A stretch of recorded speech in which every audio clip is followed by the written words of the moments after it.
Hey everybody, Dr. Sanderson here. Welcome to Unit 3, where we're going to be looking at crisis communication in sports organizations. When we talk about communication in sports organizations, one of the main functional areas where that takes place is public relations. And part of public relations is crisis communication, which is something that a lot of sports organizations have to do. In fact, just about every organization at one time or another is going to experience a crisis. And so the key then is, how do you communicate effectively about that crisis to reduce or minimize the damage to the organization's brand and reputation, the effects in the media and those sorts of things. So, in most cases, one of the challenges with crisis communication is that it's unexpected. The organization doesn't know it's coming. So, if we look at it in the context of sport, a player gets arrested. Maybe video gets released of a coach abusing a player. An athlete posts something on social media, and the team has no idea that it was posted until they see it all over Twitter and news outlets. So, that's one of the challenges, is you don't often know that the crisis is coming. So you have to be able to adapt quickly and respond quickly, especially in today's world where people want information pretty much on demand. So if you're a sports organization, you don't have 36 hours to release a statement. You've got to get something out pretty quick.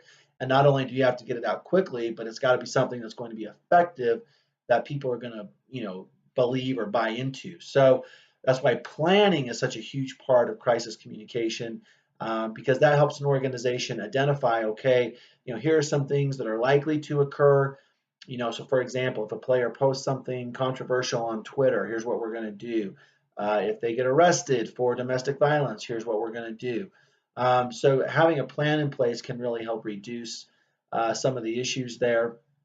And then, of course, there's a variety of ways that a sports organization can respond to a crisis.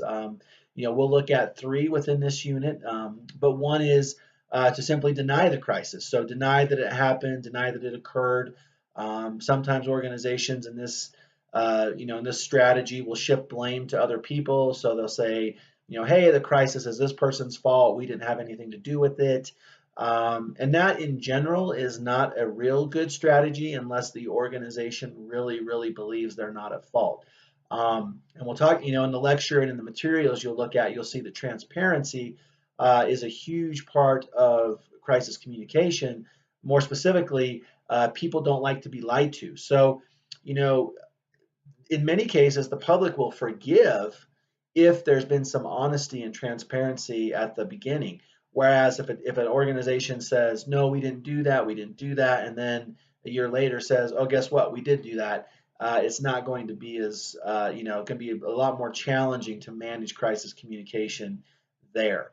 The second option would be to then diminish it. So you can try and reduce the seriousness of the crisis. Here an organization might say, well, we didn't mean for it to happen. We're sorry it happened.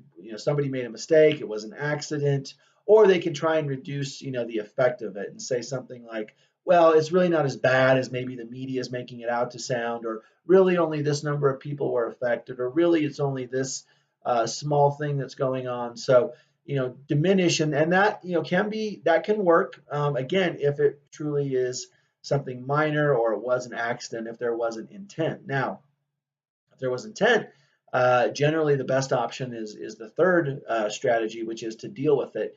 And here an organization can do a variety of things. They can apologize, which is generally the best strategy. They can show corrective action, where they're going to say, okay, we screwed up, and here's what we're going to do to fix it, to make sure we don't do something like that in the future. We're going to give money to people. We're going to donate money to causes and charities and that sort of thing. Or they could remind people of good things that the organization's done in the past, while also acknowledging that they messed up in the present.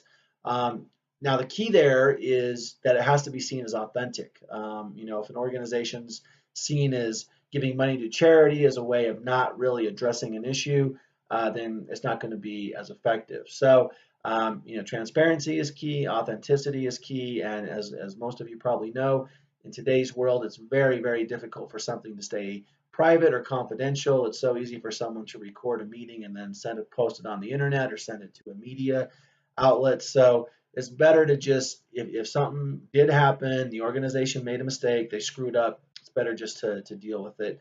Although it can be tricky, if we're talking about a player getting arrested, do you take action based on the arrest? Do you wait for the legal process to play out? What do you do in those situations? And there's not a lot of there's not a consistent answer for every scenario. So there's a lot of variability based on what happened and who it happened to and the organization and those sorts of things. So in this unit, a couple things you need to be aware of. You have a discussion forum where I'm going to ask you to look at a situation that happened with the Cubs, and I'm going to ask you to respond as if you were in charge of public relations for the Cubs. How would you have handled this situation? And so your initial post will be due by Sunday, and then your response post, your 2 response posts by Wednesday, which I believe is the 19th.